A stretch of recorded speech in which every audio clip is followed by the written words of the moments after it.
अभी दूसरा सवाल बाद में आप सबके सामने रखूंगा, मैं जरा कायरा साहब को भी डिस्कशन में ले आऊं। कायरा साहब, ये बताइए मुझे कि नैब क्या करे सर? नैब ऑपोजिशन की तनकीद सुने, हुकूमत के वज़रा की तनकीद सुने, मीडिया की सुने, या कानून के मुताबिक कार्रवाई करें? देखिए, नैब ने कानून के मुताबिक कार्रवाई करनी चाहिए नैब को, इसके अलावा तो दूसरी कोई बात नहीं है। वो कर रहा है या नहीं कर रहा है ये अलग बात है। उसके तरीकाकार पे हमें भी एतराज हो सकता है, आपको भी। ये भी बात दुरुस्त है कि नैब एक सो कॉल्ड ऑटोनॉमस है, हालांकि हुकूमत के साथ मिला हुआ है और उसकी सारी बातें वज़रा और वज़ीर आज़म खुद बयान करते रहते हैं।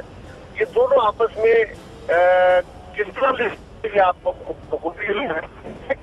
जब नैब पे एतराज आएगा, जब नैब पे खुला सवाल उठेगा, तो उसका जवाब देने के लिए अगर नैब का हल्का जवाब देगा तो फिर हम भी उसे कहेंगे, आप भी कहेंगे कि ये गलत कर रहा है, और कानून की नजर में भी वो गलत होगा। ये कोई मैसेज बनाना चाहिए कि वो इदारे जिनका सरकारी तौर पे वो गवर्नमेंट के अंडर नहीं है और गवर्नमेंट उनकी वजाहत नहीं दे सकती, वो अपनी किस तरह दे। आजकल नए इलेक्ट्रॉनिक मीडिया के दौर में पहला एक बड़ा इफेक्ट होता है इसका। तो ये बात कि पाकिस्तान के अंदर ये जो दौलत बाहर गई है, एक तो जो हमजा साहब के बारे में है ना जी, पहले जो कुछ हुआ वो गलत हुआ। आज अगर वाकई दोबारा वहां गए हैं तो ये बड़ी हैरानकुन बात है, इसलिए कि हमजा शहबाज तो कल गए थे अदालत वहां नैब में, तो वही उनसे समन साइन करा लेते, उनके घर जाने की क्या जरूरत है। आप जाके खुद एक सीन क्रिएट करते हैं और वो scene basically in the long run Hamza Shahbaz को सपोर्ट कर रहा है। पाकिस्तान के अंदर हम जैसा मुआशरा है जहाँ अनफॉर्चुनेटली बदकिस्मती से लोगों के रवैये इतने मुहज़्ज़ब और इतने अच्छे मेजॉरिटी में नहीं है। हमारे यहाँ तो लोग पुलिस के साथ लड़ने वाले बंदे को नॉर्मली पसंद करते, उनको नुकसान तो नहीं हो रहा पॉलिटिकली। हाँ, ये बात दुरुस्त है कि पाकिस्तान से जो दौलत हमारे यहाँ फॉरेन रेमिटेंसेज आती है ना जी, पाकिस्तान का एक कानून मौजूद था और है कि आप पैसा, अगर पैसा बाहर से आपको आ जाता है तो उस पैसे के ऊपर आपसे पूछगिछ नहीं होती। और पाकिस्तान के बहुत सारे कारोबारी बंदे जो अपना टैक्स अदा नहीं करते, पैसा उनका करप्शन का नहीं होता, लेकिन वो टैक्स अदा नहीं करते, वो भी 2 नंबर हो जाता है। वो अपना पैसा हुंडी के जरिए बाहर भेजते हैं और वहां से टीटीओ के जरिए या मुख्तलिफ जरिए से थ्रू बैंक ट्रांजेक्शन मंगवा लेते हैं। ये एक ऐसा चोर बुरा है जिसमें पीटीआई के हो, पीपल्स पार्टी के हो, मुस्लिम लीग के हो, जमात इस्लामी, किसी जमात से भी कारोबारी तबका जो ताल्लुक रखता है, वो इस प्रोसेस को एक रूटीन में इस्तेमाल करता है।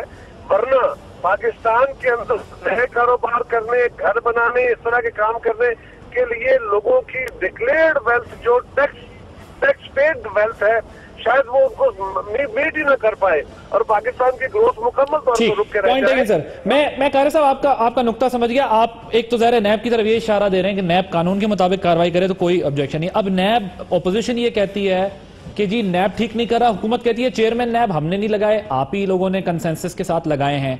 तो अब जैसे काम कर रहे हैं उसके नतीजे एक हुआ है, वो तो कहते हैं हमने अभी रेफरेंसेस नहीं बनाए।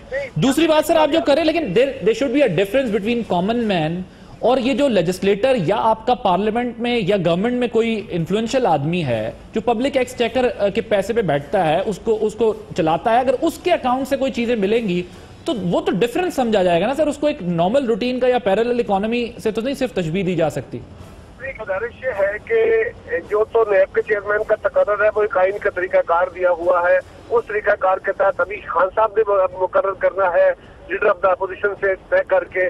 वो मुख्तलिफ ऑफिस है, कल अगर वो आपके तवक्को पे पूरा नहीं उतरते या वो इदारा आपके तवक्को पे पूरा नहीं उतरता या वो कोई गलती करता है या उस कानून में सुकम है तरीकाकार में, तो आप उसका एक्सक्यूज ये नहीं बना सकते कि जी आपने तो खुद इसको अपॉइंट किया था। अगर वो गलत कर रहा है तो गलत कर रहा है, अगर वो अच्छा कर रहा है तो अच्छा कर रहा है। जो उसका अपॉइंटमेंट का तरीकाकार था वो मेरी चॉइस नहीं थी, वो आइन के अंदर दिया गया तरीकाकार है, वो आज भी मौजूद है। रही बात के जो इलेक्शन बंदा है उसको एक खास एनक से देखना चाहिए, बिल्कुल देखना चाहिए, कोई दूसरी राय नहीं है।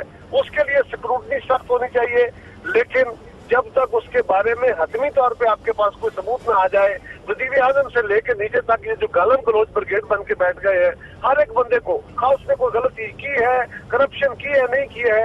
पाकिस्तान के अंदर शायद याद रखिए, कह रहा हूँ बाची साहब, पाकिस्तान 50 कम से कम 50% एक पैरेलल ब्लैक इकोनॉमी है, जो आपके मुल्क में एक तरीका कार मुरवजा है, उसमें सियासतदानों के भी कारोबार है और गैर सियासियों के भी कारोबार है। मगर उस कारोबार को अगर सियासत की पनाह हासिल है, करप्शन वो है जो मैंने अपने ऑफिस को मिसयूज किया, हाँ बेशुमार तरीके हैं उसके, जो मैं हर तरीके के खिलाफ। आप ये कह रहे हैं कि ठीक है, मैं आपकी के खिलाफ, ठीक है, आप ये कह रहे हैं कि उनको मलाइन नहीं करना चाहिए, उनको ह्यूमिलिएट नहीं करना चाहिए, लेकिन जो केस है अगर उसके ऊपर भी चाहे वो हुकूमत हो या अपोजिशन इन्फ्लुएंस करे तो करनी चाहिए, लेकिन वो करनी चाहिए वो लीक करके, और जो हुकूमत के बंदों को देख के, और वजीर आजम साहब, मतलब वजीर आजम मुसलसल कहे जा रहे हैं 6 महीनों से कि मेरा पास चले तो मैं 50 लोगों को गिरफ्तार करा दूं, तो वो 50 लोगों को गिरफ्तार क्यों नहीं करा रहे?